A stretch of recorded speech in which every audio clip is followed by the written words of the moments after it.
Como esse tipo de conflito seria resolvido numa sociedade libertária? Essa Visão Libertária é sua fonte de informações descentralizadas e distribuídas. O Rio Nilo é o maior rio do mundo em extensão e representa a vida do Egito Antigo e também do Egito atual. De fato, o primeiro grande império humano surgiu no Egito devido ao Rio Nilo. Hoje vemos o deserto do Saara como um grande vazio seco, mas nem sempre foi assim. Acredita-se que até 8.000 anos atrás, a área hoje ocupada pelo deserto do Saara era verde, continha várias florestas, animais e várias tribos humanas moravam ali. Porém, mudanças na rotação da Terra fez com que a região recebesse menos água de chuva. Grandes lagos que haviam na região secaram rapidamente, os rios que cortavam o Saara também secaram, a população humana ali teve que migrar em parte para a África subsaariana, mas uma parte continuou ao longo do único rio que nunca secou, o Rio Nilo.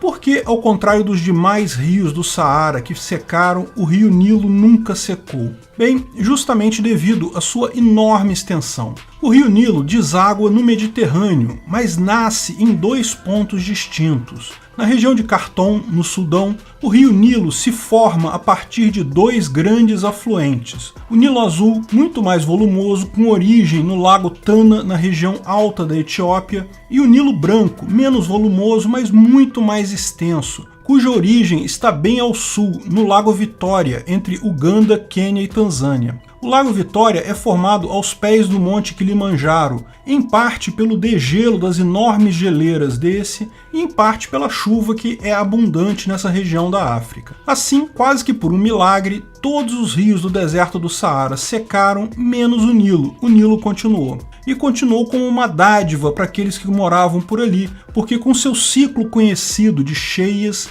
que acabam irrigando naturalmente e fertilizando as margens do rio, permitia-se uma altíssima produtividade em lavouras ali. O Rio Nilo, na verdade, é muito mais fértil do que outras regiões cultiváveis, mesmo na Europa e no restante da África. Ali, unindo-se a agricultura recém-descoberta, a domesticação de animais e o alto adensamento humano, resultante das várias tribos expulsas pelo deserto, acabou se formando a primeira grande civilização humana. Mas não tenha dúvidas, a vida do Egito é o Rio Nilo. Praticamente nada existe no Egito fora de poucos quilômetros da margem do Rio Nilo. Se, por uma tragédia, o Rio Nilo deixar de correr, o Egito se torna inviável, como todo o resto do deserto do Saara. Felizmente, esse pesadelo apocalíptico nunca aconteceu, pelo menos não até aqui, porque agora o Egito possui um problema: a grande represa Renascença que está sendo construída na Etiópia.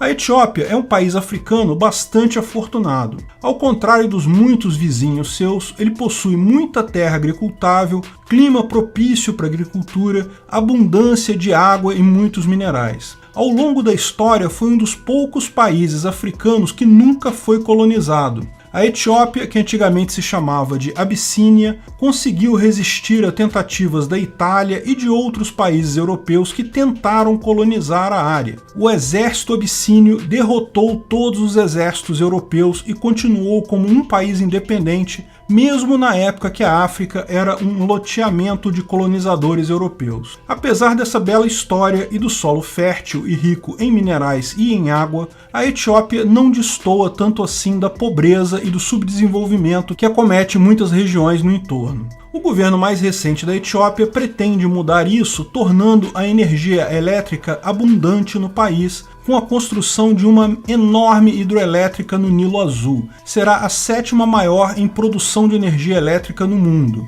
Lembra, o Nilo Azul nasce em um lago próximo ali nas cadeias montanhosas que fazem parte da geografia central da Etiópia. É um rio com muito volume de água e que apresenta uma queda considerável. Isso é o ideal para uma usina hidroelétrica. Quanto maior o volume de água e quanto maior a diferença na cota, mais energia pode ser gerada. O projeto é tão óbvio que já existia há bastante tempo, desde o século passado. Porém, até aqui, o país não tinha como fazer uma obra deste porte. Finalmente, em 2019, a construção se iniciou. Hoje, em 2021, já dá para ver o formato geral da barragem, que deverá ficar pronta em 2022, quando então começa a fase de encher o reservatório.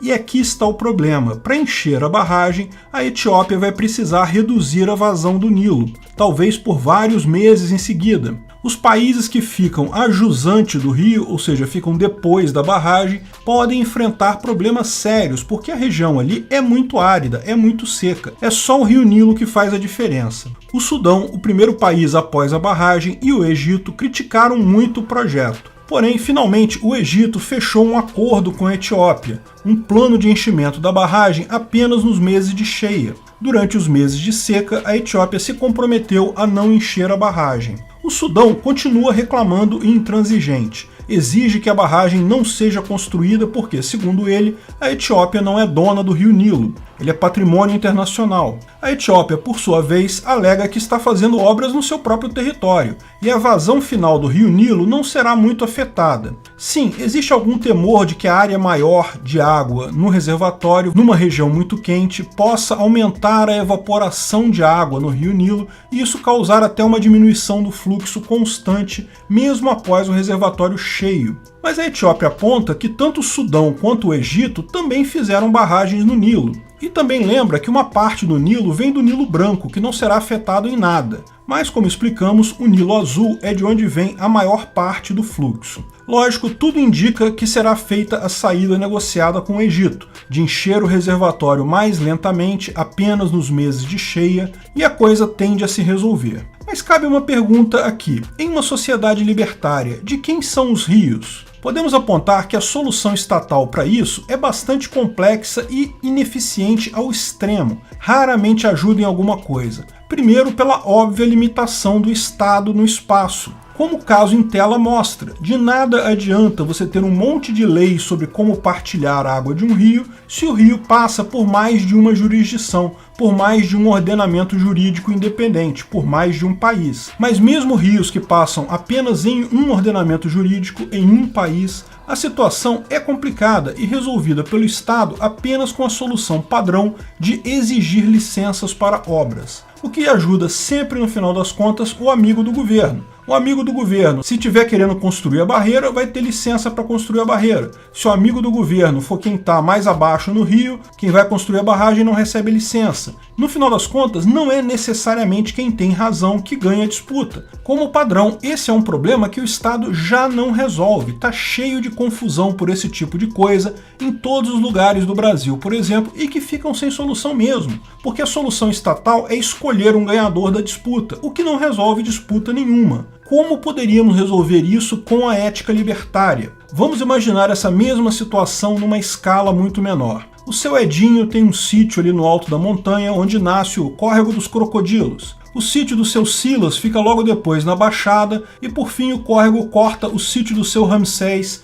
antes de desembocar no mar. Agora, seu Edinho quer fazer uma barragem que vai deixar os dois outros sítios ajusantes com menos água, pelo menos enquanto ele enche a barragem dele. Ele pode fazer isso? Ele é dono do rio? Se não ele, de quem é o rio? A ética libertária permite resolver esse problema de forma muito simples de fato, com o exato mesmo princípio da propriedade privada jusnatural. Proprietário é quem usa, delimita e defende um recurso escasso. Veja, você é proprietário daquilo que você usa, delimita e defende, mas só do que você usa, delimita e defende. Imagina-se que as terras em questão dos sítios já foram definidas dessa forma. Cada um delimitou a terra originalmente, usava aquela terra, quando teve alguma invasão de alguém brigou, então defendeu a sua propriedade. Dessa forma, as terras ali já estão definidas. As cercas de fronteiras entre os sítios já foram delimitadas há muito tempo. Mas e o rio? Bem, os três sitiantes usam o rio. Se eles também delimitam o quanto usam de água e defendem tal água, os critérios estão atendidos. É claro que os três têm propriedade sobre o recurso escasso. A questão toda é muito mais difícil delimitar o quanto se usa de água de um rio.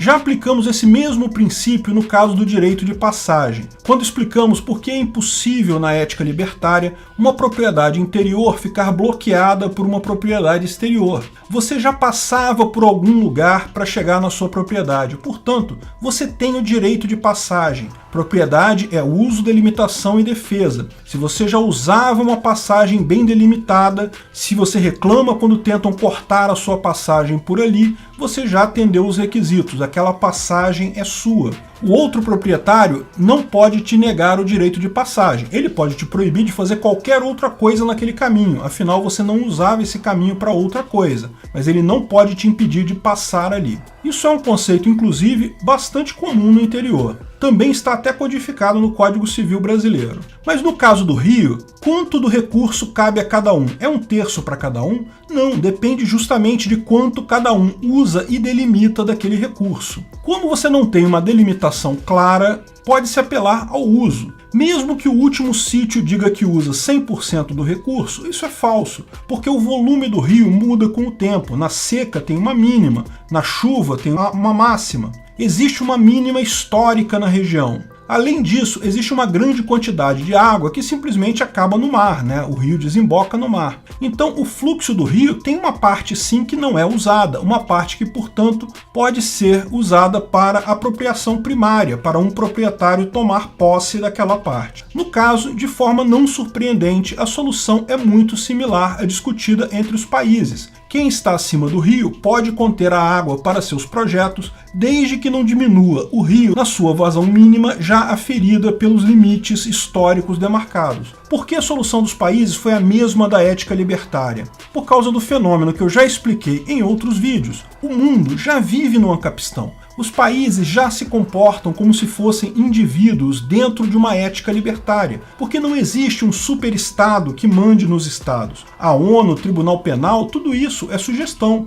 Tudo isso é voluntário. Ninguém é obrigado a acatar a decisão da ONU ou de Tribunal Penal Internacional. Não existe um estado que mande em outros estados. Quando há conflitos internacionais, a melhor forma é a negociação entre países. E a negociação livre sempre acaba usando a ética libertária como princípio, porque as regras surgem naturalmente nela. Como já explicamos em nosso vídeo, quais serão as fronteiras do Ancapistão, a forma como países interagem entre si é exatamente a forma como indivíduos irão interagir numa sociedade libertária, exatamente porque estão na exata mesma situação, não possuem um governo coercitivo que os obrigue a fazer nada. Quem acha que anarcocapitalismo é uma utopia, devia olhar para o mundo como ele é hoje. Nós já vivemos no Ancapistão e a coisa funciona razoavelmente bem. Obrigado pela audiência. Esse vídeo foi um oferecimento de armataweb.com, cloud e serviços de data center, 100% de compromisso com a satisfação e privacidade dos clientes. Aceitamos Bitcoin, veja o link na descrição do vídeo. Se você gostou desse vídeo, clique no like e compartilhe ele em suas redes sociais. Se inscreva no canal para nos ajudar, clicando no botão vermelho abaixo. Se quiser ser avisado de novos vídeos, clique no sininho ao lado. Até a próxima!